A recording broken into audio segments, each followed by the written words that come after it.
In this episode of Into the Mystery, we're discussing devotion. We're discussing the heart's longing for its beloved, how to respond to this gravitational pull from our core, how to fall in, how to have a romance with our true heart's desire.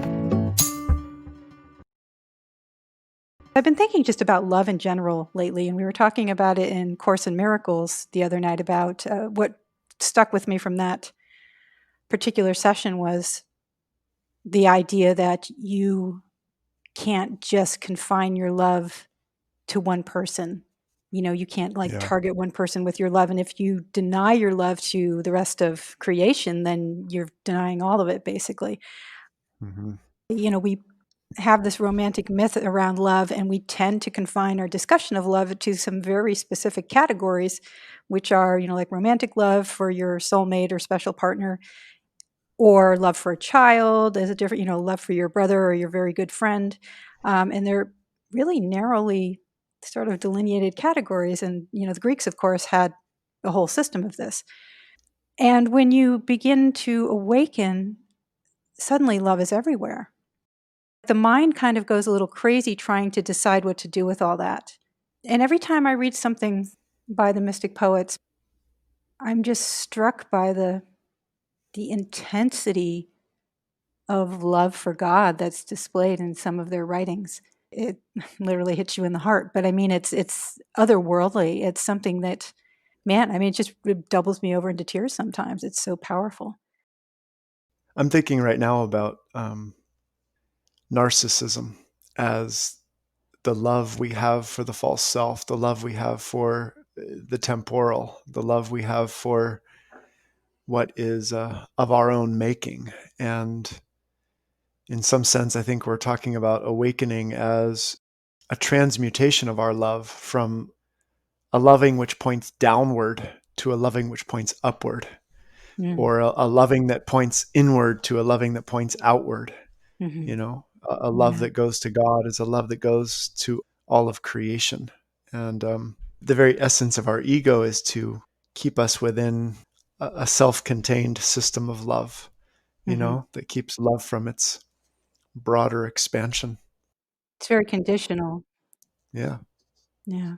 The passions of the ego keep love limited, right? Hmm. Like thinking lust, love is directed in essence toward the body, or Yeah. in these passions that run the ego, there's always a love that is misappropriated to something other than the heart, something other than what truly can hold and contain and glorify the love in us. Yeah. Okay, I want to say something intensely personal just because it's coming up. When I've been in relationship, I found it really hard to be sexual and loving at the same time. Like I found like those two things didn't go together at all. And I Mm-hmm. don't know if that sounds really weird and twisted, but No, most people probably wouldn't understand that that's what's happening, but I'd say that's actually the typical experience. I don't mean it in No, I know what you mean. I found it strange because there's this myth in our romantic narratives in Western culture that great love and great sex should automatically dovetail, right? Mm-hmm. And that was not my experience at all. Like, I don't know. I don't even really want to go too deeply into this, but I just found that it was such a disconnect and it was such a disappointment to not be able to find a way to get those two aspects together. And I don't know if it was because the kind of love I was seeking was of a higher variety that could not dwell with the lower passions. Like I don't think I even realized that until right now. But there was some kind of conflict. So there's that. Mm-hmm. It reminds me of when I was in seventh grade, we had this professional football player come into our school and give a speech at one of these assemblies. And I remember it hit me so deeply. Because he was one of the things he talked about a lot of things, but one of the things he talked about was sex. And I think he tried to approach it in a fairly open and not such a rigid way. And he said, love is not having sex with someone that you want to have sex with. Love is wiping the butt of someone who has cancer and is dying, Yeah. and that was, I think, the first time in early teenage years that it struck me that there is a remarkable difference. I don't think that they need to be separated from each other. I don't think Mhm. and I think that's what the essence of like tantric sex is it's actually to bring the real love of God into the act. Yeah. But I think in most cases, we don't know the difference between divine unconditional love and the passionate intensity that's involved in the sexual act. And it's not that the passionate intensity need to be divorced from love, but it doesn't capture the real essence of that all pervasive divine love at all. Yeah.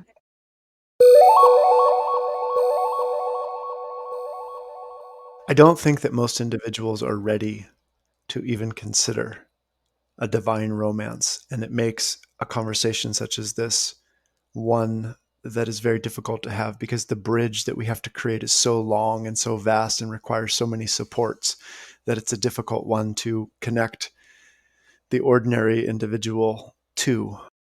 I mean, Mhm. to me, in one sense, the divine romance could also take place in a much more recognizable form as a love for truth, a desire to know what's true.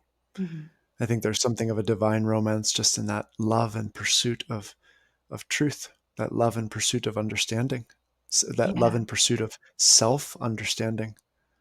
Well, maybe we can start with the idea that what we feel as that longing, that inexplicable something that drives us through our life, that we Mhm. translate badly into so many other things as, craving for sex or power or money or whatever it happens to be, Mhm. that is the longing for a divine romance. Mm, And to our detriment, culturally, we have horribly misdirected and misinterpreted that in ways that don't serve to further our growth toward the divine.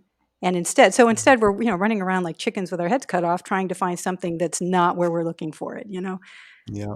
So that intense passion for we think it's an other, but it's actually within us. And so Mm, as you said, we're always searching outwardly when the only path is inward. And there aren't a lot of signposts pointing that way, you yeah. know? There's pain in that longing. Yeah. There's pain in it, and we try to satisfy that pain by giving it something to temporarily abate the ache of that longing. And most of us, what we've learned to do, and this is the worldly pursuit, is we've learned to channel our longing into the pursuit, as you said, of an other, of a thing, of Mhm. something which will satisfy that deep and painful craving. And what the spiritual search is essentially the turning inward to follow that craving and that pain to its source.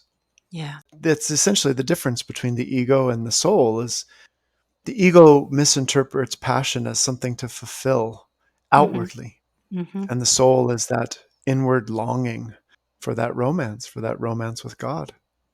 Yeah. We talked a little bit in the episode about relationship about the fairy tales and the way those misinterpret longing for God into a romantic narrative. And common feature of those stories is that there are trials and tribulations that the hero has to overcome on the way to getting the object of his or her desire.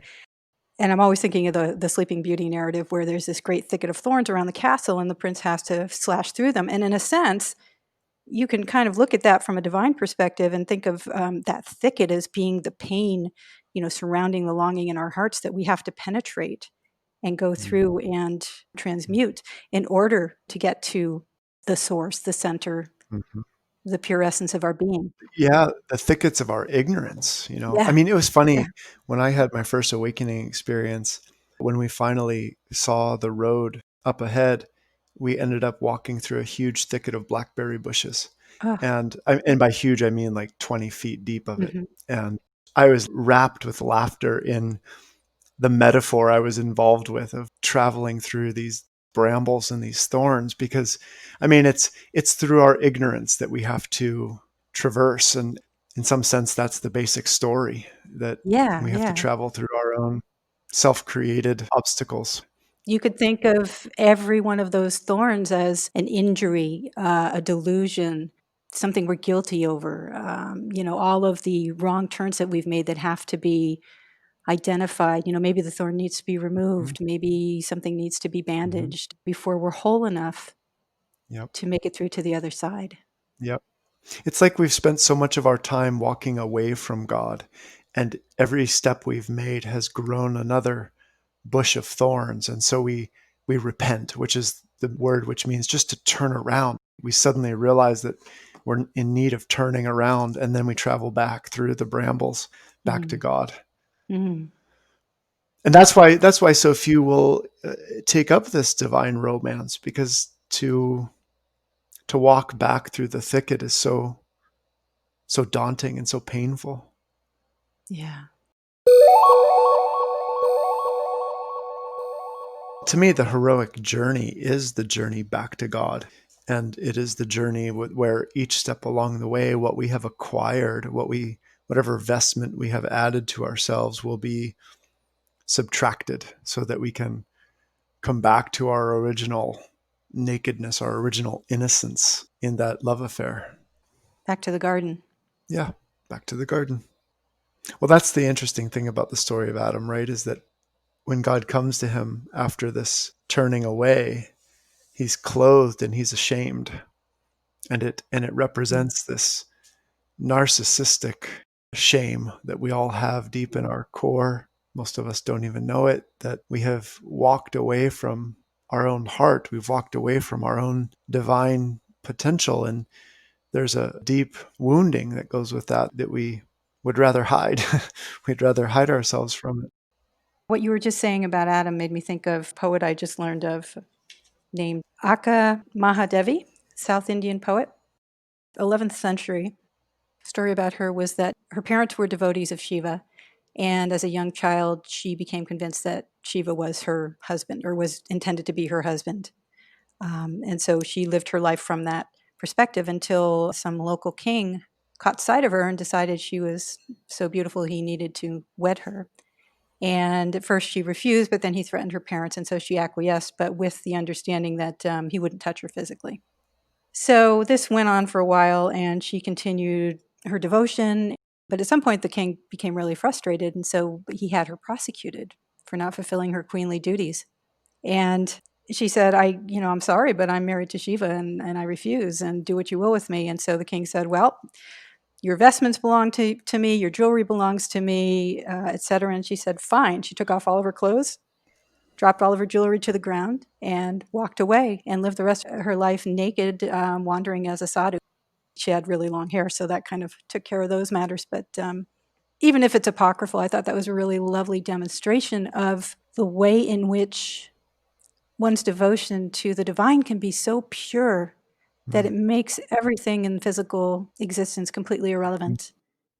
Well, it speaks so much to what we take as our master and what we truly value. And Yeah. the inclination of so much of us is to value what is valueless, and Mhm. to place that preciousness as our highest value, our highest aim, to regard it as our master. Is It's the common destination of everyone. I Yeah. mean, we will stumble in darkness until we realize what it is we're really after. And when we realize what it is we're really after, we will treat it as our highest value. Let's talk about devotion a little bit. There are 4 paths of yoga that one can take, and bhakti, being a devotional yogi, is one of them. And most people, when they hear the word devotion, they think of ceremonies, rituals, maybe prostrations or other demonstrations. And yet we can be devotional without having to do anything at all. I mean, you can be devotional purely in your approach and your way of seeing reality, or seeing through reality, seeing through the Maya to see the divinity behind it, which is something you can practice constantly without having to, moving your body in some way or burning incense or putting flowers on an altar. Mm-hmm. You can be devotional with another person. Mm-hmm. You can be devotional to yourself Mm-hmm. as an example of God, as a vessel for God. Yeah, there's trouble in that one, but yes, you're right. Yeah, you're right. That is troublesome. Like Rumi says in one of his poems, he says something that it's not God. that is elevated in acts of praise and worship. It's the worshiper. There is in the devotee the exaltation. So I mean, we're actually kind of talking about. I mean, just bear with me on this. We're actually kind of talking about having to have a separation if you're going to be devotional that way. Yeah. There has to be one who's devoted and one to whom they're devoted. But the beauty of devotional practice is that it is intended to erase the separation. That if I'm devoted to God or Christ, or if I'm devoted to guru or teacher or my spiritual advisor, whomever we might choose to aim our devotion toward, it is to eliminate whatever seems to be the difference, whatever seems to be separating. To me, devotion, the energy Yeah. of devotion is the energy of merging. So the truest, purest, most vital devotional act would be the embodiment of the divine, to be flowing as the divine without the ego in the way, without any concept of one as a separate entity. Yeah. It involves establishing oneself in a state of divine flow that is unquestioned, that is fully accepted and embraced and loved, even as it is Yeah. not seen as anything special. It just becomes a way of being.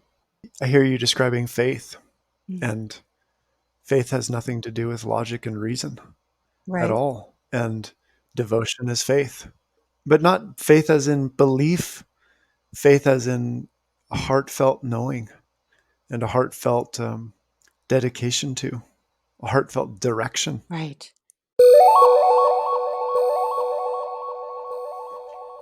I think it's hard to talk about devotion just because my mind is still baffled by some old ideas it holds about what it means to be devotional.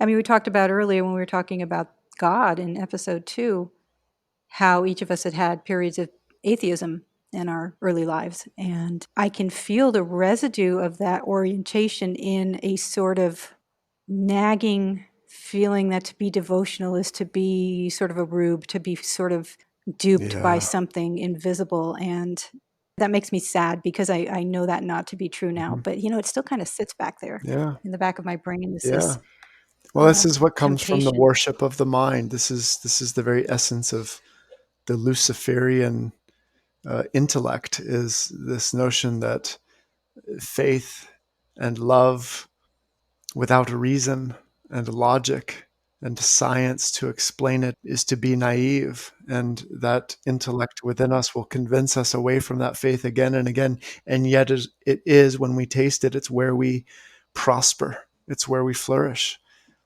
Hmm. and so we each want it, and yet the intellect won't allow. The intellect, it summons our obedience to its own dead framework of logic and reason. Oh, I love that dead framework. It is. It is. It's a sterile, artificial construct that attempts to make sense of something that, yeah. Yeah. So, and it argues to the heart, saying, "What are you, a fool? There's no such thing Hmm. as God. There's no such thing as, and it provides every reason possible to eliminate any kind of devotion as pure superstition and idiocy." And we see that dominating our societies. We see it dominating our universities, where devotion is treated as superstition and it's treated Hmm. as foolishness. Yeah. And so we are gradually starving the love out of our very existence, and further falling into this adoration of intellect. I think it's not just intellect either, although that's obviously a large part of it.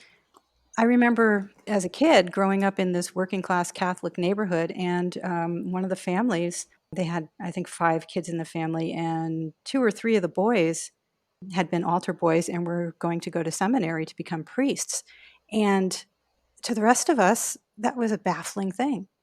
And people would say, oh, well, they've got the calling. And I remember having conversations with my 10 and 12-year-old friends, like, why would you do that? It kind of didn't make any sense. Like going into the military made no sense. Why would you go and devote your life to something like that when there are all these fun things you could be doing and you could have boyfriends and girlfriends, and you could buy things, and you can, maybe get rich and go to Hollywood or something. There are all of these worldly things beckoning at us, I guess from the entertainment complex. That, and in a working class neighborhood, I don't know if this gets talked about a lot, but our parents aspired to something wealthier. Like, we kind of looked at rich people as being magical in some way, or, fate had smiled on them in some way. The aspiration was always to something very worldly. Security, sex, and power. Yeah. Yeah, yeah, exactly. So then for my friends, and his brothers to be like, "Oh yeah, we're going to be priests. You're never going to get married? What? You're never going to have all these other things?" It was totally baffling. And it wasn't that we considered it a foolish thing. We couldn't understand what the draw was, because our longing, which all of us felt, I'm sure, but our longing had already been assigned some goals Right. that we were to pursue. Right. I mean, it was just automatically, kind of by osmosis, we had Yeah. absorbed these things. Well, and it's true, of course, that not everybody is designed to be a priest or a shaman. Right. But it wasn't the sort of thing that our egos could look at and feel satisfied by, or admire in any Yeah. Well, way. there's nothing in it for the ego at all. Yeah. Yeah. There's nothing in it for the ego. There's just as there's nothing in it for the ego in this divine romance. There's nothing in it in the ego for our disciplines and our taking our spiritual life seriously. There's nothing in it for the ego. It's not to gratify the ego in any of its in Right. any of Right. its Exactly. drives for security, pleasure, and power. It literally does evoke the question in the intellect. Well, what the hell for?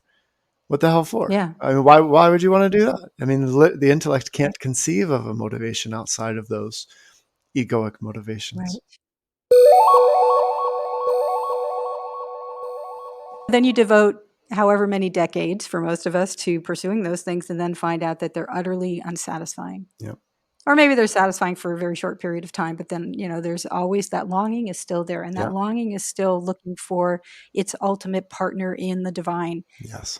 who is nowhere to be found Yes. in the places that we're looking. Right. Right. And so, a lot of us turn what despair, depression, addiction, serial relationships. I mean, you name it, trying to understand that space. And I have such compassion for that, because not only have I gone through some of those things, but I know many people who have. And when you get to the point where you realize that the ego can release those things, it is such a blessed relief. I mean, that is a lot of stuff to carry, those expectations, those demands. The ego is a very demanding master. And even if you give it what it wants, you're not going to give it to the ego in the right way, or often enough, or high enough, or better than someone else enough. Well, we'll never finally be satisfied with anything but what our heart truly longs for. And that's Yeah. written into the very fabric of existence. That's why every desire or every accomplishment of desire ends in pain. It's why nothing that we ever achieve or accomplish ever satisfies us completely. It's written into the very fabric of existence that nothing will satisfy the longing of our heart but its beloved. The story of the prodigal son, where the son makes the journey away from God only to realize that every pursuit is futile. I realized in my very first awakening experience, which was just a glimpse, I mean, it was just the beginning of a journey. And I realized that the unbelievable bliss of love that I knew in that moment, it was so clear to me why I had never been satisfied by anything else. Because Yeah.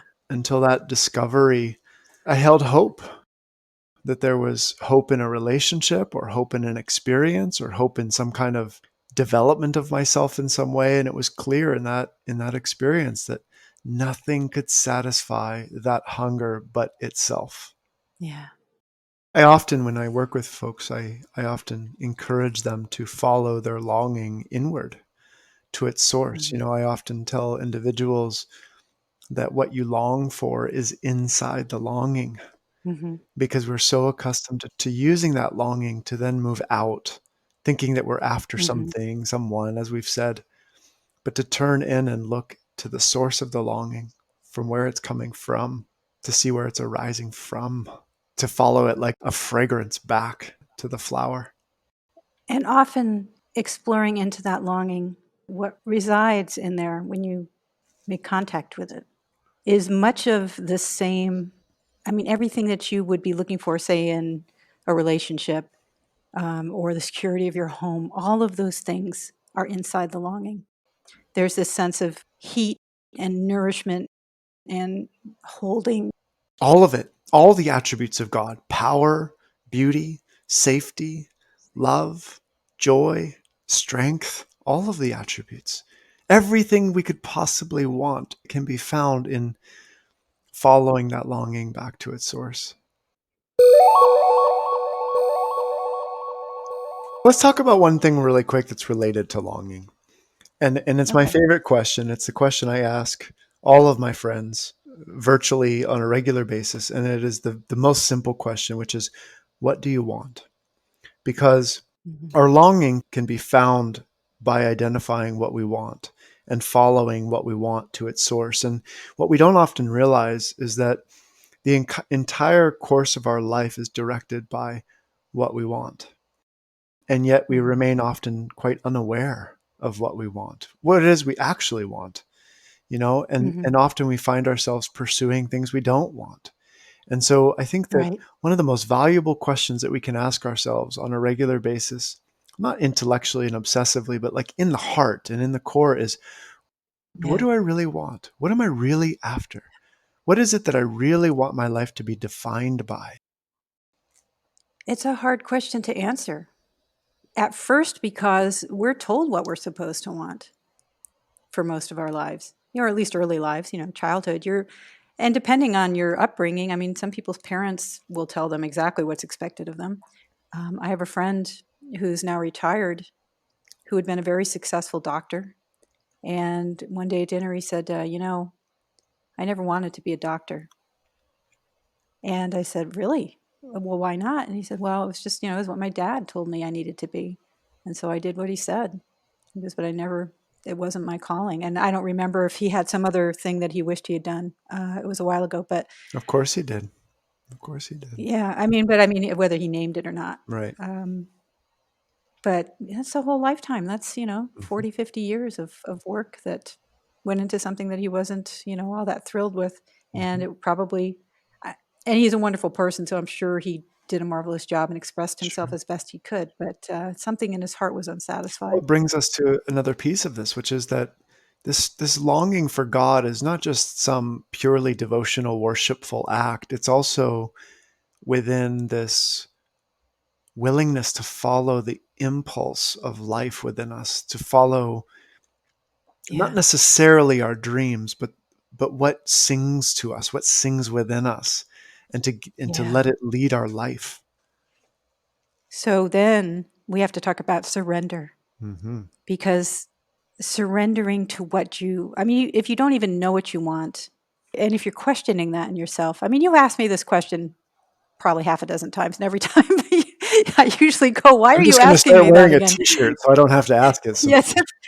that's an excellent idea. That way, people are just looking at it all the time, seeing that question all the time.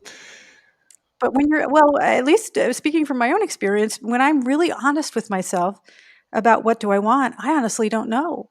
I don't. Yes, you do. These days, I used Yes, to you think, do. You know well, exactly what you want. Every human being knows exactly what they want. I want to be useful. No, I don't. I mean, in specifics, in terms of No, where no, should no. I be? What should I do? Specifics don't No? matter. Specifics don't matter. We're looking for the core. There's one Right. obvious desire that every human being has: the desire to be happy. Oh, of course. Well, I thought that went without saying. Well, it does go without saying, but we're saying it anyway. Because it's that desire for happiness is the very core of our longing. And it's Yeah. it's also the very core of every mistake we make in thinking Mhm. where it can be found. Right. We know exactly what we want. Everything that every human being does all the time is aimed at accomplishing happiness. Even the most terrible acts, even the most delusional acts, are aimed at Mhm. some quest to accomplish happiness. That's our, Right. our, our deepest, it's the most familiar longing that we all know. See, it's so obvious that, my brain wants to come up with something else that's a little bit more sophisticated than that. There So if you isn't ask me anything what more sophisticated. There's something more intellectually complex, but there's right, nothing right. more So sophisticated. I don't even know if happy is the right word, but I mean, I do wanna be joyful. I wanna be Satisfied, expansive, fulfilled, complete. satisfied. I wanna be yeah, at peace. I Yes. think even more than quote unquote happiness, I want Yeah, peace. peace in my world, peace is synonymous with happiness Yeah. because peace is the end of searching. But when we bring this back to, well, okay, being in the world, not of it, we still are required to do things. And a lot of people, and myself included, will automatically, if you ask me what I want, that will translate into what do you want for a career? What do you want to, what's going to make you happy? Yeah, So instead of going to the feeling, I'm going to the providers of yeah. it. But even that can Um, be very useful to inquire. Like, what will that give me if I get the partner, if I get the cool experience, if mhm. I get the new house? What will that give me? I've found that there's so little that I do want anymore. What I am seeking now is more a feeling of being useful or allowing God to use me for whatever purpose. Mhm. Hopefully not a painful, horrible one, but That's like the state that the Orthodox folks speak of as apatia, with like apathy, this state of divine indifference where we are no longer guided by our own self-interest or self-desires, but instead we're right. available to be a vessel for God. Exactly, because I can already see even the things that I legitimately enjoy do not have the same sort of tingle of satisfaction to them that Yeah. they once did in the absence of ego. There was always, like if I Yep. when I used to drink wine, if I drank a certain very expensive or, well thought of wine, there was that sort of jazziness that made me feel sophisticated, right? So my ego thinks, well, I know these things, and that makes this doubly enjoyable than somebody who wouldn't even know what they're tasting. So it didn't matter what it was. If my taste was a part of my self image, that was very satisfying. So the thing itself was one thing, but my whole story around it, the way that these things were perceived by my ego, contained some added happiness. So with that mostly irrelevant anymore, um, yeah, I like my coffee, but it doesn't have to be the best coffee. It's just coffee. And Mhm. so it's not that these things are empty, but there's no compulsion related to using them to enhance my sense of self anymore. Yeah. Yeah. And finally, when every passion of the ego is, there isn't anything left of that style of life, nor do we even want it. Yeah, exactly. And what would thrill me in place of that would be to be able to flow with divine love wherever it sends me. And, in my sense of this, there's almost a tangible propulsion behind it that is love, clearly. And I can imagine no greater satisfaction than having that fill me and direct me and be me so that I can surrender, so that I can release my thinking about it, so that I can simply be in the world as whatever I am without the endless analysis, without comparing, Yeah. without feeling guilt over past transgressions, without having unmet cravings, just that simple peace in movement. Hmm. This is why the purification of the soul is needed, and so that these limited parts of ourselves no longer dominate our consciousness and that we can be Mhm. exclusively moved by love. Yeah. Mhm. Exclusively moved by love. I love that. We won't be satisfied until that is so. It's like we won't be satisfied until we are entirely possessed by true unconditional love. And until that point, which all of us are aspiring to in one form or another, there will always remain a hint of dissatisfaction.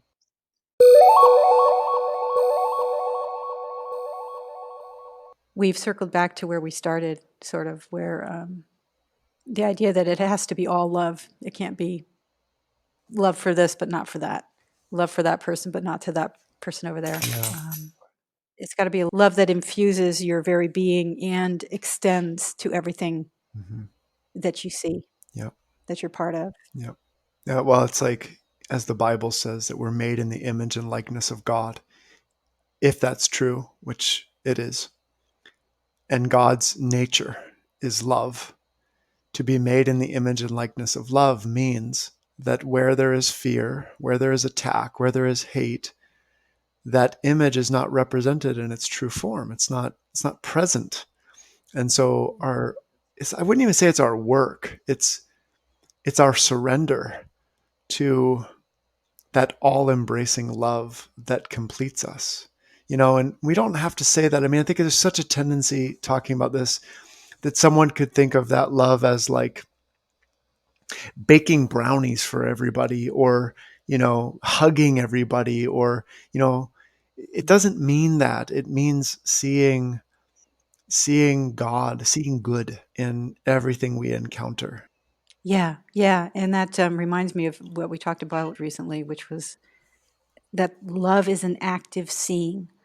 Love is a way of seeing through delusion, seeing through error, seeing through what's not true to the truth. Yeah. And by that very active seeing through of that piercing vision, that piercing sight into the heart of another or a situation, you sanctify it, Yes. you I love the redeem way you said it. that. Yes, you sanctify and you redeem it. And in and of itself, that's the reward we seek. Yes, because you're what you give to the other, you give to yourself as well. Yes. I mean, and for those who listen to this, this is the worthwhile experiment, is try out. Can you repeat how you said that? You redeem it. How did you say it? That our work, that love is an active seeing through the delusion, through the errors, into the pure divine heart of another. And it is by virtue of seeing it that you sanctify and Sanctify. redeem it. Yes. That, if we understand, you see, because in that moment of sanctifying another through our love, we recognize that we are wholly made of that love. And there's nothing more fulfilling than Yes. that. Yes. And that active connection is made Yeah. because, as we've mentioned before, Yeah. when divine love sees itself in another, that love sees back to it. Yes. Whether the recipient realizes Yes. this or not, there is a This- connection made, and that's how yes. we extend out infinitely. Yeah. This is why Jesus can say, where two or more are gathered, there I am. Because in the Yeah. presence of one who looks on another with love, the holy is there. It is Mm. sanctified. That's the absolutely perfect word for this. Is there's a sanctity that happens. That's beautiful. It is, isn't it? Yeah. It's really beautiful. Hallelujah. That's what I want. Next time you ask me what I want, that's There what I'm you gonna go. say. Well, that's the answer right there. That is the answer. Because, I find often that when I talk with people, they may say, I want to feel loved, or I want to be recognized, or I want someone to love me. But it's always trumped. There's always a deeper desire within them to actually love Right. rather than be loved. Right. It is the deeper impulse. Right. I love when Rumi says, if you want to be held, open your arms. Mm. It's like whatever it is that we're seeking has to become what we do, what we give. Yeah. That's the prescription. Try giving what you're seeking.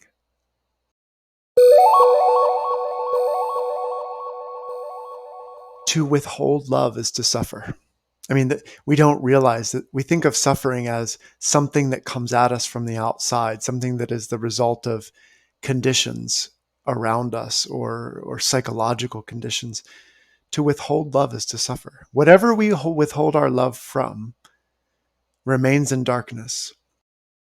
And that withholding itself is suffering. It's pain. It's disconnect. In Yeah. fact, it's why hate for another or dislike for another feels so bad. Mhm. Because deep down, the deeper drive is to love. And when we withhold that love, it's painful. Yeah. Same thing for ourself or our emotional states. Whatever we withhold our love from, we suffer. I don't remember where I got this, but that you can make a practice of extending your love to anything. It doesn't have to be a person necessarily, but an animal or something in your presence. And you can begin to visualize the love getting larger and larger until it contains, the universe. I think that's true. Any love given exalts us. It's any love given sanctifies, as you put it so nicely. But I think the hardest thing to love is other human beings most of the time, Yeah. or certain human beings at least. Yeah, I'm having a hard time loving what's going on in the US right now, and I've been practicing that, just extending love to the country, to the people who are making huge mistakes, in my opinion, um, and trying to hold that, like in this sort of imaginary bubble of love, for whatever it's worth. But boy, it's hard. Yeah, well, there's a lot of delusion everywhere. Not hard because I don't have the love for them, but hard because it feels hopeless. It feels like it's too much. And even though I know God can hold all of it and does and is, my brain still has a certain amount of difficulty reconciling, I guess. Well, that's the difficulty here is that love doesn't come from a single entity to another entity. Yeah. It comes from that knowing that you described where God holds it all. Part of what makes love difficult is that we think we know how things should be rather than That is a really good point. if you look at ideological possession, it is the very essence of I know how things should be, and it's the very thing that leads to all manner of war and destruction. There's a poem by, I think it's St. Thomas Aquinas. I said to God, "Let me love you." And he replied, "Which part?" All of you, I said. "Dear," God spoke, "you are as a mouse wanting to impregnate a tiger who is not even in heat. It is a feat way beyond your courage and strength. You would run from me if I removed my mask." I said to God again, "Beloved, I need to love you, every aspect, every pore." And this time God said, "There is a hideous blemish on my body. Though it is such an infinitesimal part of my being, could you kiss that if it were revealed?" "I will try, Lord, I will try." And then God said, "That blemish is all the hatred and cruelty in this world." Ah, yes. Yep. Yep. Well said, Thomas. Well, that is our task then, to love regardless. To love even the most unlovable of things.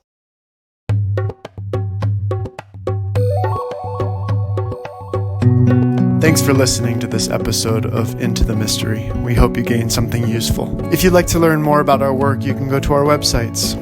Mine is at adivajra.org, adivajra.org, or visit Rishika's at interdimensionalyoga.com. If you have questions or topics you'd like to hear about in future episodes, be sure to drop us a line. We'd love to hear from you. Thanks for listening.